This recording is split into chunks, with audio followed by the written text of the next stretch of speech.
At Highland News and Media, we are always looking for the biggest stories for you guys, and a lot of that comes in statistics. We are always looking for Freedom of Information Acts to make sure that you get the news.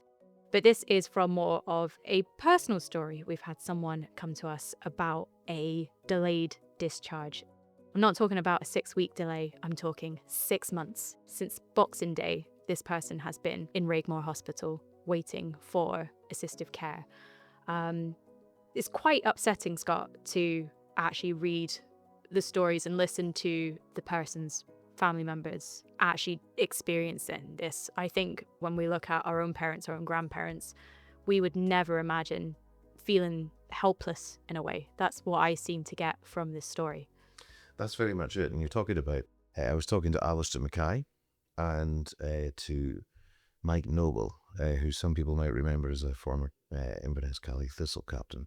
And without being self-pitying about themselves, they are feeling helpless because they are just trying to find the correct accommodation for their mother, Chrissie Noble, who is 89.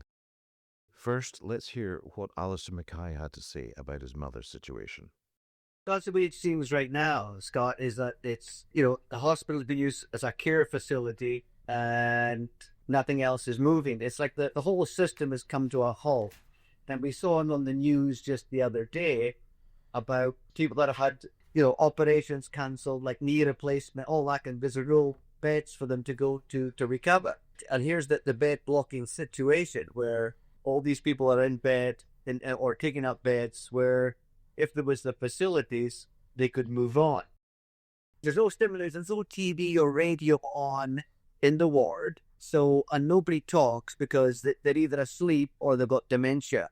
And where she's blind, so she can't see anything, which means she's in her own head 24/7. So it's almost like she's been inadvertently shut off from the outside world, really. Yeah, shut down completely. I mean, if she was in a care facility, for example, whether it be under nursing or care or whatever, if she was somewhere else where she'd get out of bed, or they would take her out of bed, get her breakfast and get her dressed, etc., they could park it on a chair and to be able a sitting room where the TV is on, and even though she couldn't participate with watch, you can listen to the TV, listen to the radio, and people there could potentially talk to her, and then she would respond obviously when she talks to us. And now let's get Mike Noble's view of what's been happening. With her being in the hospital for so long now, they're not really treating her for, apart from the blindness, she was actually doing fine. So they weren't really sort of treating her. She was more like a resident than a patient, and they were just sort of coming in and doing the bare minimum. The stroke that she had has totally taken that away, so she won't see again. When we then went to the thing of saying, right, okay, well, we'll need to try and get her into, have 24/7 care because she'll not be able to look after herself. She's just a strong, independent woman, but, because of the stroke, her short-term memory isn't the best as well now, and obviously can't see, so it's not like she'll get to a stage where she'll be able to remember, where the toilet is or how to do this. And you sort of say, oh, well, there's not enough beds. Well, there's obviously not enough beds because, these people who are needing sort of care out with the hospital aren't getting it, and they're having to be left there, and it just seems to be like, you're kind of forgotten about, and it's heartbreaking to see, obviously. Well, I think he really captured it there when he said heartbreaking. Heartbreaking really is the word. Now, what's sad is that they talk quite a lot about the Chrissie Noble before the stroke. Now, that stroke took her sight, and she's not going to get it back. That's been confirmed medically to the sons. Prior to that, she was active. She was 89, which is not young, obviously, but she was active. She was going to the bingo a couple of times a week. She was engaging in church activities a couple of times a week. She was always out and about. She was going to have meals with friends and others. And Alistair's wife, Maggie, said she had a better social life than I did. No, this was an active woman. She wasn't just sitting at home. Then she had the stroke. And since then, she's been in hospital. She had the stroke when she was down visiting her son further south, and then she was transferred back to Raigmore. Since then, she's not left hospital. And what's really sad is that they're saying that, albeit her condition was not wonderful, it's not never wonderful if someone loses their sight, but what has happened is that they're seeing more of a decline because she can't get out of hospital. And what they describe, the process that has happened to her, and nobody here is blaming the clinicians and reg board or anything like that, and they were explicit about that and when they were talking to me, but there's only so much they can do. And it's that process that became severely problematic. And as a result, they're a little bit concerned that from time to time things can be missed. So, for example, she developed deep vein thrombosis, which is incredibly painful and can be quite dangerous. And those are the sorts of things that are beginning to impact her. One of the reasons for someone developing deep vein thrombosis, or DVT, is inactivity. She's basically getting out of bed, she's getting dressed, she's getting fed, and then she's basically placed in her chair at the side of the bed, according to Mr. Mackay. And that's basically her days. She constantly pleads with her sons to get me out, get me out, get me out. But looking after someone who can't look after themselves means a full-time job, and that's not available to everybody. And they are stuck with this. Alistair and his wife, Maggie, they're over from Canada. They live in Canada.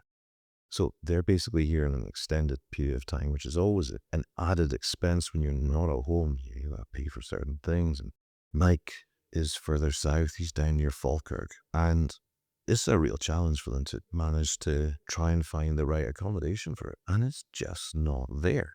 They note themselves, they think there's about 60 or 70 people waiting for beds right now in that home. And the most affecting thing about this is that she seems to be suffering from this. There's no other way to put it. She is getting impacted by the fact that she's got a lack of stimulation, a lack of activity. It's a hospital. There's no daycare room. There's no room where you can go and turn on a TV or listen to a radio. There's no options for her like that. And there's not much talk in the ward. I believe the other older people also in the ward are not doing so well themselves. Not for us to talk about them, of course, but just simply put, physically and mentally, they said she is going downhill. Being blind, there is no stimulation in the ward. There's no TV and nobody talks. Every day she says, take me out, take me out. But they just can't. They've got nowhere to take her. And that's because of the social care crisis. They don't have enough social care. You'll remember we were already talked about this in relation to MP Angus MacDonald's report on the matter. He described a fast rising population above 70 and declining number of beds that are available to people, particularly on the West Coast. He commented on this story. The elderly are either sent to care homes huge distances away from their families, or if no care beds are available, they are admitted to Rigmore or other hospitals where they can be for many months. The result is bad for everyone.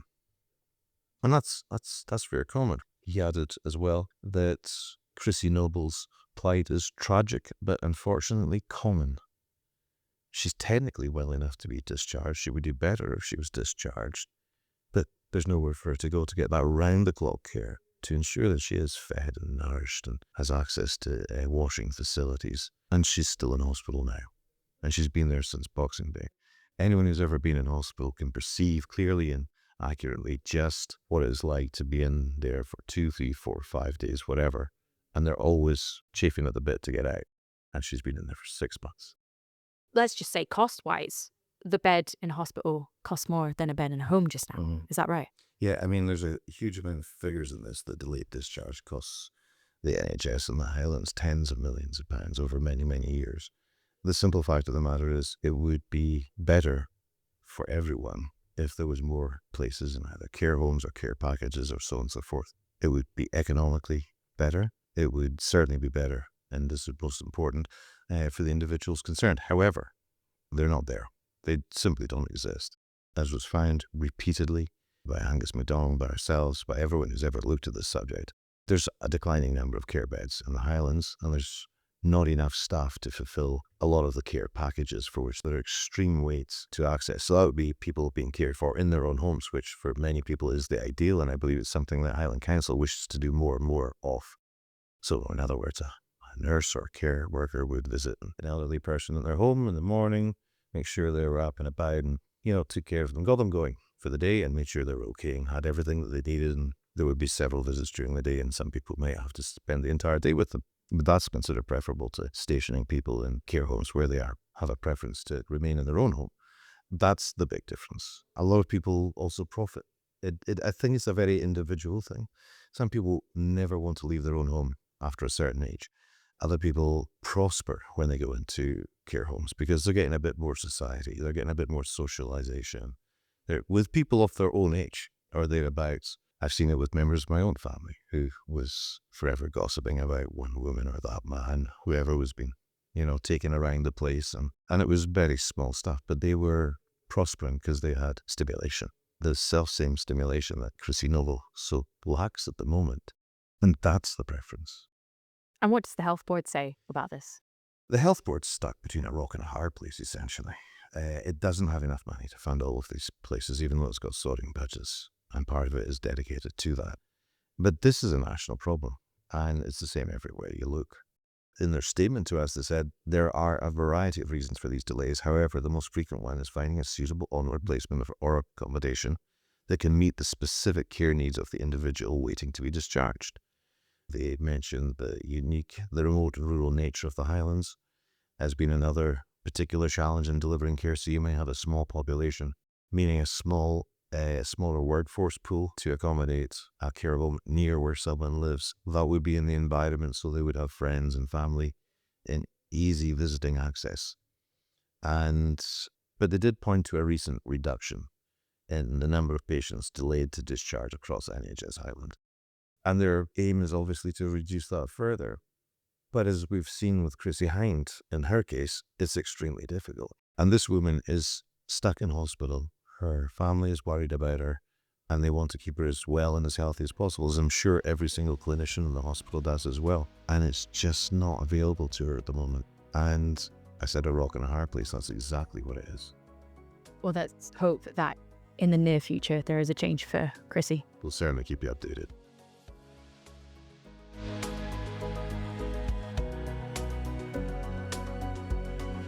You've been listening to Beyond the Briefing, the stories behind the headlines, diving deeper into the biggest stories in the Highlands. This podcast is brought to you by Highland News and Media. It's hosted and produced by Shannon Marvell. If you enjoyed the show, make sure to subscribe and share with others who care about local journalism.